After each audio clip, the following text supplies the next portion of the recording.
Yo, what is going on, everybody? Executives here, coming at you with Fury Warrior pre-raid best in slot for vanilla. Now I'm going to cover everything from gear to enchants, and yeah, I've already made a guide on talents and rotation and stuff, so I'm just going to cover gear and enchants in this video. Now, there are already written guides, written versions of this video, but sometimes people like to see a visual version, so I'm just pretty much going to read off of someone's guide and give my opinion. I'm going to leave a link to the description to the guide, a link in the description to the guide. Anyways, let's go ahead and start this. For the helm, you're going to want to go for Lionheart helm. This is pretty much your best in-slot helm from the start of vanilla to the end of vanilla. There are very, very, very few things that replace it because of the amount of hit, crit, and strength. Maybe the AQ40 helm is better.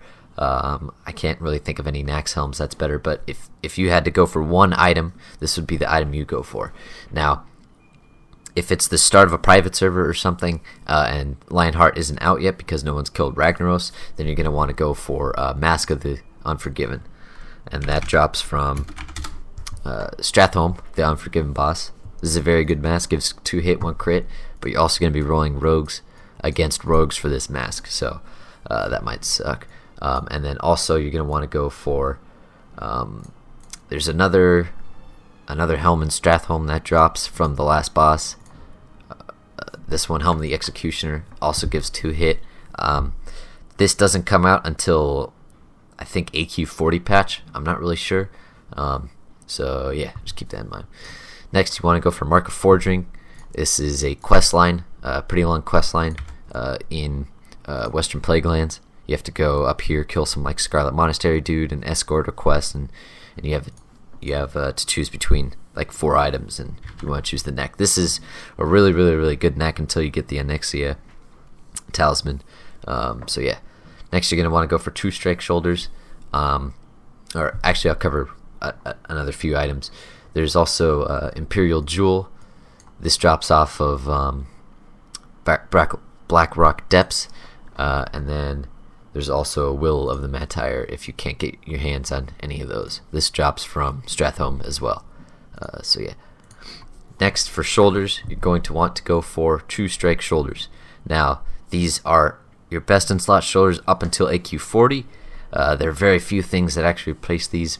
The rank 13 shoulders, the Drake Talon Pauldrons replace them, but pretty much that's it. And those are BWL items and then PvP gear. So this is a very crucial item that you will need to get for your pre-raid best in slot. There's also several other items that you can get.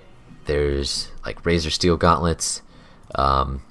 There's Defiler's stuff, rank 10 shoulders, and other stuff like that. But I say that you would want to go for the 2 strike. They drop from Upper Blackrock Spire, the second boss in there. They're very easy to get. You can also 5-man up to the second boss to try and get these. So that's what I did. I ran like, I don't know, 30 times or something with just a 5-man group up until the first boss.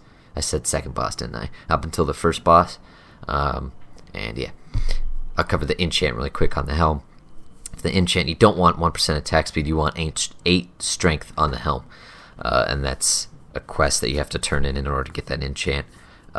Requires Whipperoo Tubers, 30 gold, and some other stuff you turn in Black Rock or Black Burning Steps somewhere over here.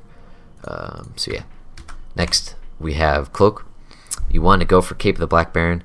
This is your best in slot. I keep saying that. This is your best cloak that you want to go for. It gives 15 agility and 20 attack power, and you want to put a 3 agility enchant on it.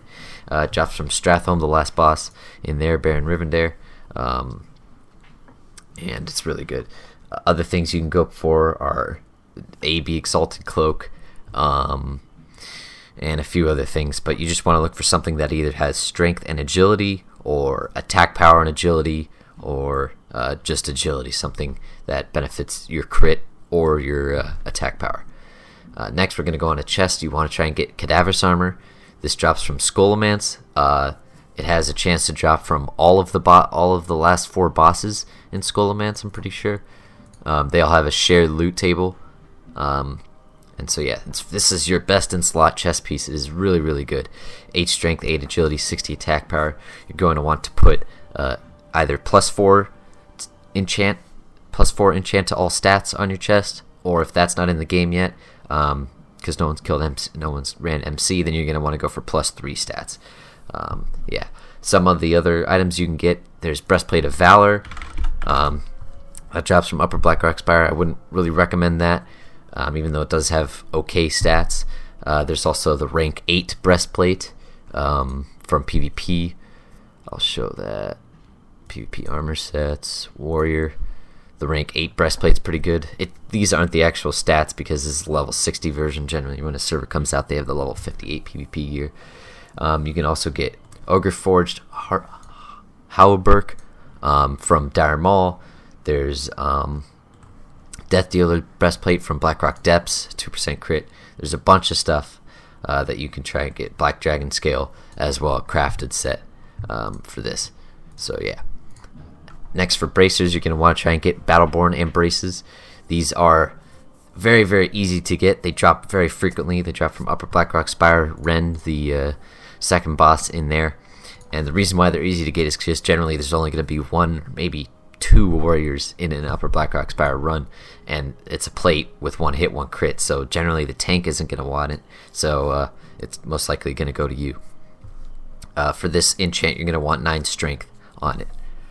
Yeah, so next I'll cover some other variations.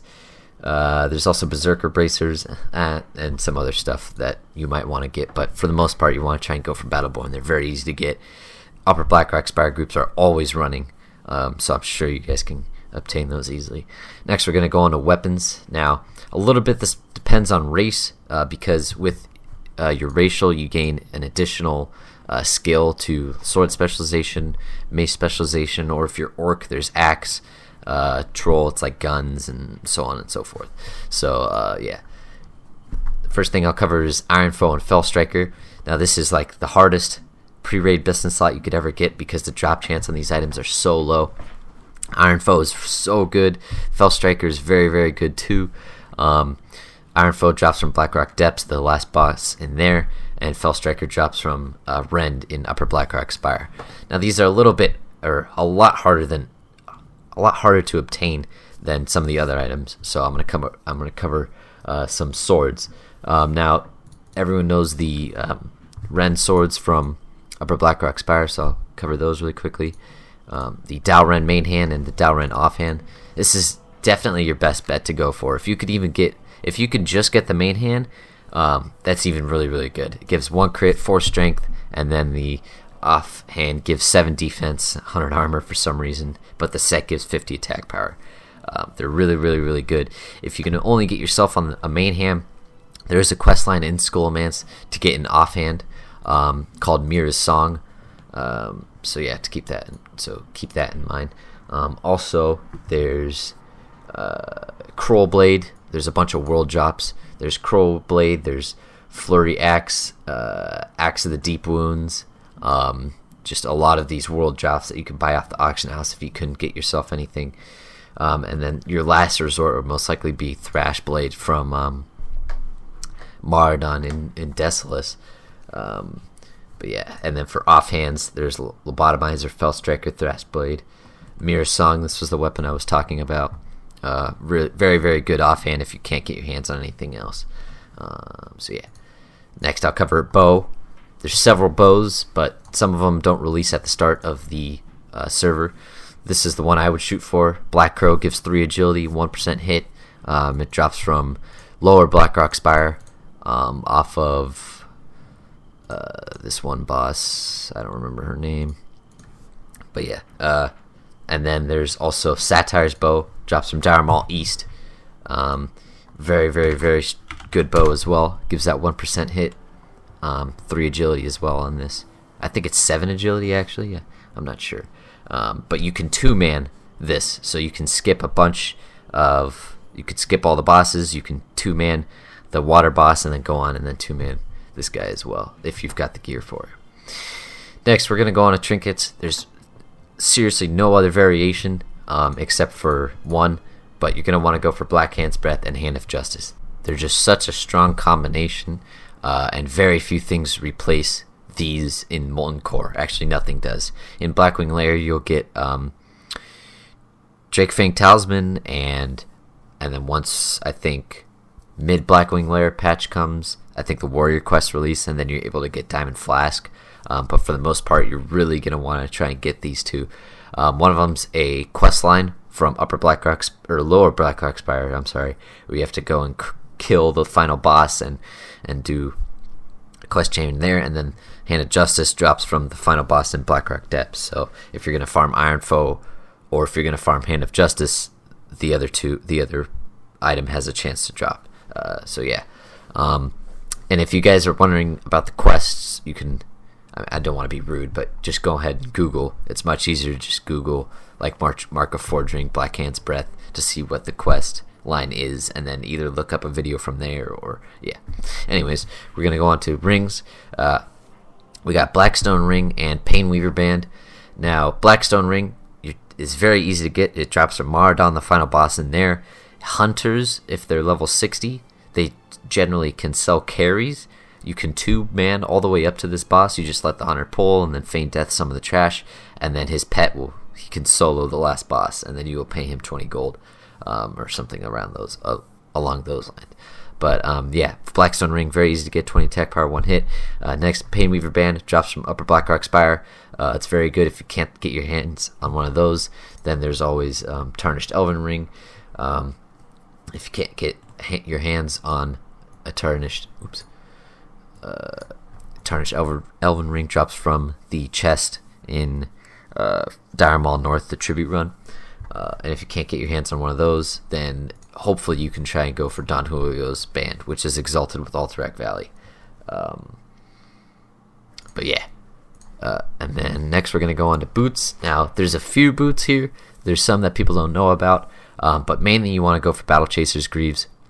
14 strength, 13 agility. Those are really good stats, especially if they scale. If you have pallies, they scale with kings. So does all the rest of your gear. I don't know why I said that. But they're bind on equip, so you can buy them off the auction house. They're very easy to attain. I think they drop from Lower Blackrock Spire.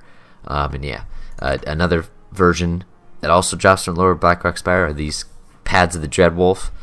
Now, I wouldn't go for these over the Battle Chasers Greaves just because of the agility. But yeah. And then there's also a few other items. There's Dragon Scale boots, Swift Walker boots, a few other things like that. But I would just mostly try and go for Battle Chasers. Very easy to get. They're generally pretty cheap on the auction house, especially at the start of a server. So yeah. Next, we're going to go on to legs. There's a Delvasar set. These are the crafted. I'd say 110% go for these. Lionheart and Delvasar are very, very, very important. They give the best hit and the best stats for their pieces of gear up until like the end of Blackwing Lair and maybe even AQ40, unless you have like rank 12 gear or stuff like that. So Delvasar legs, 26 attack power, 1 crit, and then if you have the gloves as well, they give 2 hit. Other variations, you could go for Blade Master's leggings. Pretty sure those are bind on equip. There's Plague Hound leggings, stuff that drops from Strathholm. And there's other stuff too. There's world drops like Cloudkeeper leggings that you can go for if you want to buy those. There's Abyssal Leather leggings, and then I dragged over nothing. Yeah, and then if you are rank 12, then the rank 12 are your best in slot legs, but I'm not going to include that. Next, for belt, you're going to want to go with Mox Girth Restrainer, 15 strength and 1 crit. Very, very good. There's other variations of this. There's Defiler's Plate Girdle. This is honored with a Wrathy Basin. It's not loading, so I'll just look it up. Very good. And then there's several other items. Plate Girdle. There's several other items that that you can get. Storm Pike. I'm pretty sure there's even one that drops off of Upper Blackrock Spire, the last boss in there. So yeah. And then the gloves, you're going to want to go with Delvasar, 28 attack power, 1 crit, and then you've got the crit bonus. But if you can't get your hands on those, there's Edge Masters, which I'll explain later about the weapon skill. And then there's also vice grips. I'm sorry if this guy is really crappy, but it's fine. And then there's Riviere claws as well. So yeah. Now I will explain the enchants that you need. So for the helm, you're going to want to go with 8 strength. The 8 strength helm enchant is called a Lesser Arcanum of Veracity. It's a quest chain, or a quest that you have to pay 30 gold for, whip root tubers, and collect some other items around the world, and then turn it in Burning Steps over here. There's like a horde flight path. And yeah. For shoulders, if ZG is out, you're going to want to go with 30 attack power. If it's not, then don't worry about it. Cloak, you're going to want to go with 3 agility. Chest, 3 stats to chest or 4 stats to chest. Bracers, 9 strength or 7 strength. The 2 weapons, you're going to want to go with Crusader. For boots, you're going to want to go with either 5 agility. Minor speed increase is really, really good because it allows you to run around faster in raids. Legs, you're going to want to go with 8 strength as well. It's another Arcanum. And then gloves, you're going to want to go with 9 strength or 9 agility, or 7 strength and 7 agility. I personally prefer the strength, just simply because once you start raiding a lot, you'll start getting all your consumables, Elixir of Mongoose, agility, and then a Nixia buff too. And all this awards crit, so at later down the line you'll be crit capped. Like I'm 24% chance to crit in Berserker stance with no enchants on my gear really, and that's a decent amount. That's pretty much a baseline. You want to have try to have a 25% baseline without any consumables, because then once you pop the consumables you can have a lot more. So yeah. But yeah, that's pretty much it. If you guys have any questions or anything, let me know. I will leave a link to the description for this guide that I'm pretty much following. I'm not really following because I know all this stuff myself. But yeah, I'll leave this in the description. One last thing I'll cover is a bow, other items, Cloudkeeper legs, Razor Steel, Diamond Flask. Oh, I'll cover Edge Masters. So the reason why weapon skill is so strong in vanilla, the reason why these Edge Master gloves, they go for 1,500 gold, 2,000 gold even, I've seen sometimes, is because of the weapon skill. Now for those of you who don't know, weapon skill, the higher weapon skill you have, the better percent chance you have to hit, and also you don't do glancing blows to a boss. So if I bloodthirst a level 63 target, or a target that's any level above me, and I only have 300 weapon skill, then I have a chance to glancing blow on the boss. And so the more weapon skill you have, it gives you hit. So for instance, I would get 1% hit pretty much from this 5 weapon skill from my racial. And then the additional 7, it doesn't apply to Iron Foe and stuff. It applies to, if I put on Dow Rens, then I have a 312. But basically I just do more damage to bosses. That's the easiest explanation to do. Less chance to glancing blow, which means your abilities do less damage. I think dodge chance has dodge, or the boss can't parry or something. I'm not really sure. I can't go into too much detail about it. But basically, the more weapon skill you have, the more damage you do to bosses. Meaning any mob above your current level, so level 60 or level 30 or whatever you are. So yeah, and then the last thing I'll cover is the conversion rate for warriors. So warriors, it is 1 strength equals 2 attack power. So if I have something with, so 15 strength on my belt, that's 30 attack power. And then for agility, it's 20 agility equals 1 crit. So if I have 13 agility here, I'd need 7 more agility to equal 1 crit. So those are the 2 main stats you want to focus on, strength and agility, and I gave you the conversion rates for those. And then you want to have at least 8% hit. I say 8% because you're racial if you're human, or if you're orc and you have axes, then you'll get 1% from those. But you need at least 8% hit. Now ideally you want to go from 9 and above. You'll still be missing white damage attacks, but if you have 9% hit, then it's impossible for you to miss a yellow damage attack. Anyways, thank you guys so much for watching. I hope you enjoyed. If you have any questions, leave them in the comment section below, and I'll see you guys in the next video.